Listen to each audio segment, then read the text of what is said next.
প্রসন্ন একটা জিনিস জিজ্ঞেস করবো আপনার থেকে, যে এই ফুটবল এবং এই রাজনীতি কিরকম ভাবে এই 6 মাস তো কাটালেন বেশ কিছুদিন, কিরকম আপনার কাছে? হ্যাঁ, একরকম। মানে ফুটবল খেলা মাঠে আর দর্শকরা গ্যালারিতে, এবং না জিতলে গালাগালি প্রচণ্ড, এবং যে গালাগালি ভাষা সে তো বলা যাবে না, সুন্দর ভাল লাগে, খুব অভ্যস্ত ছিলাম আমরা খেয়ে খেয়ে, এবং এবং সেটা ছিল এখানে সিনিয়র। কিন্তু রাজনীতিও তাই, রাজনীতিতে তুমি যদি না যেত অকথ্য গালাগালি, অকথ্য অসম্মান, আর রাজনীতি জিতলে আর একটু ভালো হলো, চাহিদা বাড়বে। আর ফুটবলের চাহিদা ইন প্রেজেন্ট করতে হবে। ফুটবল মাঠে ঢুকছি 2 গোল হবার পর 4 গোল খেলা হলো না, মানে মানুষের শেষ নেই, মানে চাহিদা। ফুটবলে পাবলিক 5 গোল না পছন্দ, এত বড় বড় প্লেয়ার খেলছো, কী করতে খেলো তোমরা, এরকম একটা ব্যাপার ছিল। এখানে আবার খুব কম চাহিদা, এখানে ভয়ে ভয়ে এত ভীত না পেয়ে পেয়ে মানুষরা, নাগরিকরা, বিশেষ করে পশ্চিমবঙ্গে আমি ঘুরে দেখছি, বিশেষ করে হাওড়ায় কি ভীত তারা সভ্যতা, তাদের সম্মান রাখার জন্য বলে একটু রাস্তাটা হবে খুব আস্তে। পুজোর আগে ঢুকছি, সামনে ওখানে কদমতলা দিকে এত জল, আমার বড় গাড়িটা ঢুকছি, সব মহিলারা দাঁড়িয়ে আছে সাইডে তুলে, ষষ্ঠীর দিন। আমি বললাম, আমাকে দাঁড় করালো হাত দিয়ে, তা আমাকে বললো, ভাই কিছু মনে করেন প্রসন্দা, এই এত জল। আমি, ভাই জলটা তো এই মুহূর্তে আমি পাল্টাতে পারবো না, তবে আমি চেষ্টা করব, ব্যাস, আর তার কিছু না। একটু আমার বাড়িতে লাইট নেই, দেখছো, এর আঙুল দিয়ে দেখাবে, দেখছো, এইসব আছে। আর তার মধ্যে আরেকটা আছে, যেটা বলতে হবে অন্য, যে মোহনবাগানটা আর জিতবে না, এই একটা কথা আছে। হ্যাঁ, এই একটা কথা আছে, এটা কন্টিনিউ যেখানে যাচ্ছি, ভাই পালাবো কি, আমি তো খেলতে পারছি না, খেলতে পারলে বয়স থাকলে গোল করতাম। তুমি বিশ্বাস করো, হাওড়া স্টেশন থেকে আরম্ভ করে পাঁচলা যেখানে যাচ্ছি, প্রসন্দা, মোহনবাগান 3 বছর ট্রফি নেই। আমি দাঁড়া, আমি তো রাজনীতি করে তোদের জিনিসপত্র দিতে এসেছি, বলো সে কথা শুনবো না। তো ভালো লাগছে, দে আর এনজয়িং। আমার মনে হয় তফাৎ কিচ্ছু নয়, এবং জনপ্রতিনিধি হওয়া মন দিয়ে যদি সৎভাবে করা যায়, যদি মানুষকে ভালোবাসা যায় দল নির্বিশেষে, তাহলে মানুষের কাছে ভীষণ গ্রহণযোগ্য। আপনি তো উপনির্বাচনে প্রতিশ্রুতি দিয়েছিলেন আপনি ফুটবলের উন্নতিকল্পে করবেন। এই 6 মাসে আপনি কি করেছেন? ফুটবলের উন্নতিকল্পে তাহলে এখানে ছোট ছোট লিগ হতো। পাঁচলা লিগটা 25 বছর বন্ধ ছিল, পাঁচলা ফুটবল লিগটা স্টার্ট করেছি, সাঁকড়াই লিগটা স্টার্ট করেছি। এই মুহূর্তে যতগুলো ফুটবল ক্লাব, লোকের বাড়ি রেগে যাবে ক্রিকেট ক্লাবগুলো, আমি জানি না তুমি যেসব প্রশ্ন করছো, যতগুলো ফুটবল ক্লাব তাদের প্রত্যেককে মাল্টি জিম দিচ্ছি। আশেপাশে পাঁচলা থেকে, আন্দুল থেকে, তোমাকে নাম বলছি, মৌরি থেকে, এবং প্রত্যেককে এই জায়গাগুলো করা হয়েছে। স্টেডিয়ামটা নতুনভাবে মেয়র আসার পর পেয়েছি, ওটাকে নতুনভাবে ঘরানা একটা চিন্তাভাবনা করে আন্ডার-17 ওয়ার্ল্ড ফিফা গ্রুপকে আনিয়েছি। কেউ পারতো না, আমি চিঠি লিখেছিলাম, লিখে আনিয়েছি। এবং আমার ব্যক্তিগতভাবে খালি ফুটবল না, সব খেলাগুলো এখানে, বিশেষ করে ফুটবল, এখানে ক্রিকেট, যেমন লক্ষ্মীরতন শুক্লা আমাকে বলেছে, প্রসন্দা আমাকে একটা জায়গা দাও, আমি বিশ্বমানের ক্রিকেট একাডেমি করব। আমি ওকে জায়গাটা চেষ্টা করছি, কম সময়, কেন পৌরসভাটা ছিল না, ওটা দেবই যেভাবে, কেন কি ও বলছে বিশ্বমানে, তুমি দেখবে ভারতবর্ষে এত ভালো হয়নি। আর খেলোয়াড়দের পাশে থাকা, খুব কম সময়, রাস্তা করতে, জল দিতে, ভাবো লাইট করতে সময় লাগছে, ওগুলো তো মানুষের প্রতিদিনের চাহিদা। হসপিটালে একটু, আমার ইচ্ছা ডায়ালিসিস সেন্টার একটা, 100 টাকা ডায়ালিসিস করতে পারবে। খেলোয়াড়দের জন্য একটা বেড, আমি সেদিন হসপিটালে কথা বলেছিলাম, বললো এখানে হয় না গভর্নমেন্ট হসপিটালে। প্রাইভেট হসপিটালে আমি চাইছি খেলোয়াড়দের 2টো বেড ফ্রি ট্রিটমেন্ট। আমি এখানে অনেকগুলো প্রাইভেট হসপিটালে তাদেরকে রিকোয়েস্ট করছি যে আপনারা আমাকে বলুন, আমি পয়সা দরকার হলে জুগিয়ে দেবো। এরকম খেলোয়াড়দের পাশে আছি, সময় অল্প একটু বেশি। মাঠগুলো, প্রতিটা মাঠ, হ্যাঁ ঠিকই বলছে, ছোটো ছোটো মাঠ যেগুলো সব ফ্ল্যাট লাইট করে দিয়েছি। সবচেয়ে বড় যেটা করেছি মানে করা উচিত আমার মনে হয়, ভারতবর্ষের ফুটবলের পিতা হলো শৈলেন মান্না, যে যা বলুক, ফাদার অফ ইন্ডিয়ান ফুটবল, কারোর সাথে মিলবে না আমার কথা, তিনি এখানে ভূমিপুত্র। বিডিএফসি মাঠটা ভয়াবহ অবস্থা ছিল, বিনয় দ্বারা, রবিরা, সব সিনিয়র প্লেয়ার আমায় বলেছিল। আমি যে দেখলাম সত্যি মাঠটার খুব অবস্থা নেই, পয়সা করিনি, পুরো লাইট দিয়ে ঘিরে দেওয়া, একটা সুন্দর টেন্ট করে দিয়েছি। এটা বড় কিছু না, উচিত। এবং মান্নাদা যে রাস্তাটা হাঁটতো না, মা বাবুর বাড়িতে থেকে সামন্ত বাড়িতে থাকতো, ওই রাস্তাটা সুন্দর করে সাজিয়ে দিয়েছি পাশে। এবং একটা বড় গেট, যে মান্নাদাকে জানা যায়, এবং ওর বাড়ির সামনে, মানে বিডিএফসি ক্লাব না, একদম মানে মোস্ট প্রবলি তোমার 9 নম্বর ওয়ার্ডের সামনে, ওইখানে একটা জায়গা, একটা বাস স্ট্যান্ড করছি। সবাই করেছে বিশেষ মহিষীদের ছবি দিয়ে বাস স্ট্যান্ড পশ্চিমবঙ্গে হয়েছে, ওইটা মান্নাদার ছবি দিয়ে, মান্নাদার কিছু কৃতি খেলা দিয়ে আমি করছি। আপনার থেকে একটা জিনিস জানতে চাইবো, যে গত উপনির্বাচনে যেভাবে লড়লেন, যারা প্রতিদ্বন্দ্বী ছিল তারা এবারে রয়েছে, উপরি আপনার বিজেপি রয়েছে, এখানে জর্জ বেকার রয়েছে। তো সেই সময় তো খুব বামেদের পক্ষ থেকে বলা হয়েছিল বিজেপি না থাকার জন্য আপনাদের কিছুটা সুবিধে হয়েছে। এবারে তাহলে সেই অনুযায়ী কি ভাবছেন? 6 মাস আগে যে অবস্থা ছিল রাজনৈতিকভাবে, 6 মাস পর রাজনৈতিক পাল্টে গেছে। পশ্চিমবঙ্গ সরকারের হাতে পঞ্চায়েত, কর্পোরেশন সব জয়। মানুষ চোখ বুজে ভোট দিয়েছে। উন্নয়ন উন্নয়ন বাজে বললে হবে না, মমতা ব্যানার্জি উন্নয়ন করছেন প্রতিনিয়ত। আমি দেখতে পাচ্ছি, যদি আমি সুনাগরিক যদি ভারতবর্ষ যে দেখবো কাজ হচ্ছে। সবচেয়ে বড় যে সুপারহিট হয়েছে এটা কন্যাশ্রী। আমার কথা হলো, যারা দাঁড়াচ্ছেন তাদের সাথে ব্যক্তিগত লড়াই আমার নেই, সব প্রার্থীদের আমি চিনি না, বা চিনলেও তাদের প্রতি আমি নমস্কার জানাবো, কিন্তু নীতিগতভাবে কোনো জায়গায় ওরা আমার সাথে পেরে উঠবে না। তার কারণ হচ্ছে আমাদের কাজ, আমাদের চিন্তা ভাবনা, আমাদের বিজেপি একটা ফ্যাক্টর হচ্ছে। কোনো ফ্যাক্টরি না। আমি ছোট করছি না, সাম্প্রদায়িক ব্যাপারটা বাংলা নেয়নি কোনো সময়। আমরা একটা জায়গা, এখন আমাদের সাবির আলী মনমানে খেলে, আমি মবাড়ানে খেলি। অতএব হিন্দু মুসলিম খ্রিস্টান আমি দেখেছি যে সেকুলার ব্যাপার আমাদের মধ্যে নেই। আমরা, তুমি দেখবে আমরা যে ওদের বাড়িতে বিরিয়ানি খাচ্ছি, ওরা আমাদের এখানে আসছে, এই সচলতা খুব সুন্দর। আমার মনে হয় কিচ্ছু করতে পারবে না। আমি এভাবে বলতে চাই না, খেলোয়াড় মাঠে আছি বলে একটু জোশ এসে গেছে আরও, মানে ম্যাচগুলো জিতে জিতে যা হয় সে এইভাবেই বলছি যে কিচ্ছু কেউ করতে পারবে না।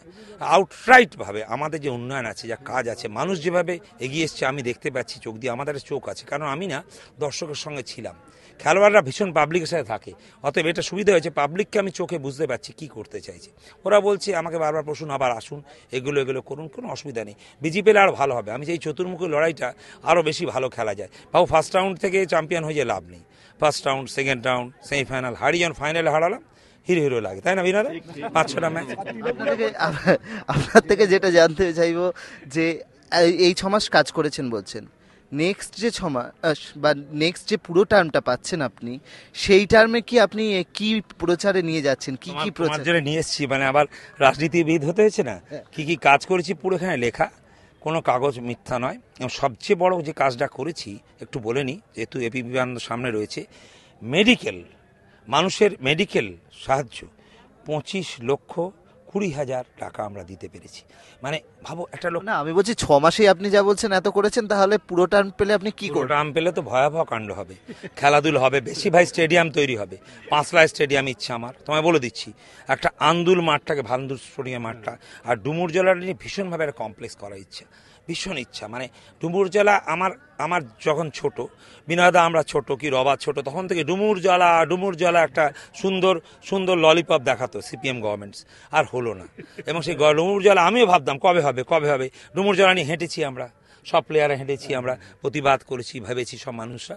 আমার খুব ডুমুর জেলার প্রতি একটা আকৃষ্টতা রয়েছে। আমি বলছি, লোকে যা বলুক, একটা খেলা নিয়ে, যেহেতু আমি খেলোয়াড়, সম্পূর্ণ খেলা নিয়ে ব্যাপার নয়, তবে খেলোয়াড়কে খেলা নিয়ে ভাবতেই হবে। প্রচার কবে থেকে শুরু করছেন রাজনীতির? প্রচার তো রোজই হচ্ছে, রোজই ঘুরছি আমি, প্রায় সকাল 7টা থেকে রাত 12টা ঘুরি, খুব ভালো লাগছে। আমি এমপিদের ট্রেনটা পাল্টে দিয়েছি একদম। প্রসূন বন্দ্যোপাধ্যায় থাকেন হচ্ছে বাঙুরে, তো সেটা নিয়ে কি মানুষের কোনো অসুবিধা আছে এখানে ঘুরতে গিয়ে? কোনো অসুবিধা নেই, মোটামুটি ভাবে আমার স্ত্রী আমাকে ডিভোর্স করে দিচ্ছে, এইটা অসুবিধা আছে। কারণ বলেছে তুমি রাত 2টোয় ঢুকছো, সকাল 5টায় বেরোচ্ছ, কোনো অসুবিধা, তুমি হাওড়াতেই থাকো না, বাড়িটা নিয়ে না। আমি হ্যাঁ ঠিক আছে, আর কদিন ফ্ল্যাট আমার অত পয়সা নেই, আমি এক্ষুনি ফ্ল্যাট একটা নিয়ে কিনে চলে যাচ্ছি, বলে তুই গেট আউট, তোমাকে দরকার নেই, এটা অসুবিধা। আর সাধারণ মানুষ হাওড়ার কোনো অসুবিধা নেই। আমার মনে হয় প্রত্যেকটা মানুষ একদম একটু মেশা চলা। আর হয় কি, আমি যতটুকু দেখলাম, তুই বিশ্বাস করানো আমার জীবন দিয়ে, এই এমপিদের একটা ভয়াবহ ব্যাপার আছে। এমপি সাহেব সে মানে একটা মহাপুরুষ হয়ে আসবে না, এমপি যে সাধারণ মানুষের, আমি সেটা মোপান করেছি, খুব ভালো লাগছে। আমাকে কেউ বলছে আপনি কাউন্সিলের নিচে নেমে গেছেন, আমার স্ট্যান্ডার্ডটা এত ঘুরছেন বসুন, আমি কাউন্সিলের নিচে, তার নিচেও নামতে রাজি। কেন, মানুষের পাশে যাওয়া, একদম নো ডিমান্ড। তুমি পাশে গেলে খালি কেমন এসছো বললে না, তারা খুশি। একটা গ্রামে ঢুকছি, ভাবো আন্দুল থেকে আমরা 2 লাখ, কোনো গ্রামে ঢুকলাম, কারোর সাথে আমি কথা বললাম, হ্যাঁ ওইটি খুশি, বলুন না ভালো আছো, ডিমান্ড। এই যে মানুষের সাথে যোগাযোগ আমি পাত্রিক রাখি, কোনো অসুবিধা নেই। কলকাতাবাসী হয়ে আর কদিন পর নদীর এপারে আমাকে মোটামুটি ফ্ল্যাট নিয়ে থেকে যেতে হবে। হাওড়া থাকলে খুশি, এখান থেকে পার্ক স্ট্রিট 5 মিনিট যাই, বাঙুর থেকে 2 ঘন্টা লাগে, অতএব এখানে থাকলেই বেটার হবে। হাওড়ার মানুষ তো কোচ হিসেবে প্লেয়ারকে দেখে নিয়েছে 6 মাসের টার্মে, তো আপনার কি মনে হয় যে তারা 5 বছরের টার্মে আবার রাখবে? হ্যাঁ একদম চোখ বুঝে, 5 বছর বলছে, 25 বছর বলছে ওরা, বলছে যতদিন বেঁচে আছো, তোমার বয়স এখন 54-55 হলো, আর যতদিন বাঁচবে তুমি আমার সাথেই থাকো, আর আমি থাকতে রাজি। হাওড়ার মতন সুন্দর মাটি, হাওড়ার মতন স্বর্ণ মাটি, স্বামী বিবেকানন্দ থেকে আরম্ভ করে যেখানে রামকৃষ্ণদেব ছিলেন, সেই মাটিতে আমার সৌভাগ্য যেখানে থাকতে পারলে। আর গঙ্গার পশ্চিম কূল মানে বারাণসী সমান আমরা বলি, পশ্চিম কূলে আছা আমার কাছে খুব ভালো লাগছে। প্রতিনিয়ত থাকতে ইচ্ছা, প্রতিনিয়ত মানুষ আশীর্বাদ করছে আমাকে। এবং সবচেয়ে ভালো, আমার ফ্যানাটিক দেখছি বাচ্চা স্কুল কলেজের যারা ছেলেরা, তাদের সাথে আমি যে গল্প করি ভ্যারাইটিভাবে, কারণ তাদের আমি হিন্দি সিনেমার কীরকম দেখেছো সেটাও বলি, ভালো, খুব খুশি, ওরা দেখলেই আমাকে ভালোবাসে। আমার মনে হয় অর্ণব, একটা জীবনে একটা জায়গায় সর্বোচ্চ সম্মান পেয়েছি ভারতবর্ষের ফুটবলে, আর একটা জীবন আমাকে দিয়েছে সাধারণ মানুষ, যেটা মানুষের কাজ করার জন্য, আমি কিন্তু সেটা সম্পূর্ণ করে দিই। লাস্ট একটা জিনিস জানতে চাইবো যে আগেরবার যখন উপনির্বাচনে দাঁড়িয়েছিলেন তখন আপনার পরিচয় সাধারণ মানুষের কাছে শুধু একজন ফুটবলার ছিল, আর এখন আপনি সাংসদ হিসেবেও রয়েছেন। কোনটা মানুষ এখন বেশি নিচ্ছে, যে ফুটবলার যে সাংসদের কাজ করে দেন, না সাংসদ যে ফুটবলের কাজ করে? এবং আমার মনে হয় ফুটবল আর সাংসদ সবাই খুব ভাবে অভিভূত। ভাবো, চোখ বুজিয়ে দেখা যাবে হাওড়াতে কমপক্ষে 30 থেকে 40 হাজার ফুটবলার আছে, ছোট বড় মিলে। তুমি তারা এবং মানুষ সাধারণ খুব খুশি যে তুমি সাংসদ হয়েছো, ফুটবল খেলে জিতেছো, সাংসদ হয়ে জয়যুক্ত হও, সাংসদের কাজ করো, এবং তোমার পাশে আমরা আছি। ফুটবল ছাড়াও কি অন্য খেলার জন্য, বা শুধু খেলা বাদ দিয়ে অন্যান্য কাজগুলো কি হচ্ছে? সম্পূর্ণ করছি, আমার অল্প সময় হলো, খুব সুন্দর। আমি তোমাকে দায়িত্ব নিয়ে বলছি, 9 কোটি টাকার কাজ কোনো সাংসদ কোনো সময়, আমি জানি না কতটা করেছেন, আমি কারো ছোট করছি না, এই 4 মাসে 9 কোটি টাকার কাজ, এটা একটা বৃহত্তর ব্যাপার। খালি ছোট জায়গা না, 60 কিলোমিটার রেডিয়াস তো অর্ণব, হাওড়া স্টেশন থেকে আরম্ভ করে পাঁচলা পর্যন্ত, বহু বড় জায়গা, কিন্তু মানুষ তুমি ঘুরে দেখো, খুশি মানুষ যতটুকু। একটা জিনিস জানতে চাইবো, বামেরা 7 তারিখেই এই মাঠেই ওদের সভা ছিল, বামেদের সভা ছিল, প্রচার শুরু হয়ে গেছে, তো আপনাদের কি এখনো সেইভাবে সভা এখানে শুরু হয়নি? কিছুটা কি এখনো পিছিয়ে রয়েছে? না, পিছিয়ে নেই। আমরা আমরা আমরা সভা তো ভেতরে ভেতরে আমরা তৈরি, আমরা তো মোটামুটিভাবে তোমার গ্রুপ ওয়াইজ মিটিং চলছে। আমি সকাল থেকে রাত অব্দি একটা নতুন ট্রেন্ড আনলাম যে একটা সাংসদ একটা দেয়াল লিখবে, এটা প্রতিটা দেয়াল লিখছি, আমি লিখছি মানে টাচ করছি। আরেকটা যেটা আমি আনছি নতুন প্রচারে, যে আমি এবার নিজে সাংসদ হয়ে বেশিরভাগ কিছু কিছু বাড়িতে আমি আমার ভোটিং স্লিপটা দেবো। লোকের একটা বিরক্ত থাকে যে আসে না, কেউ যায় না, আমি ঠিক করেছি আমি নিজে ভোটিং স্লিপ দেবো।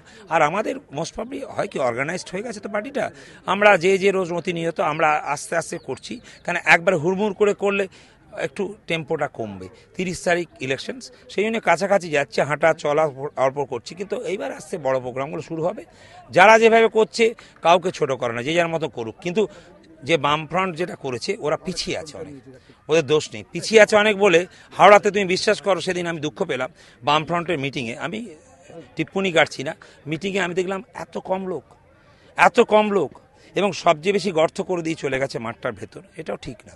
আমার মনে হয় যে পার্টি করবে যে কোনো মাঠে, বা থেকে আর স্ট্রিকচার হচ্ছে গভর্নমেন্টের, যে আপনারা পরিষ্কার করে যাবেন। কেমন করবেন না তো আপনার? একদম না, এবং আমি পরিষ্কার করেও দেবো। আমি তো মাঠটা করতে এসেছি, জল দিতে এসেছি, অবশ্যই করা, যদি আমিও ঠিক করি, তুমি অন্য বলি, অবশ্যই পরিষ্কার করা উচিত, তা না আমিও পানিশড হওয়া উচিত।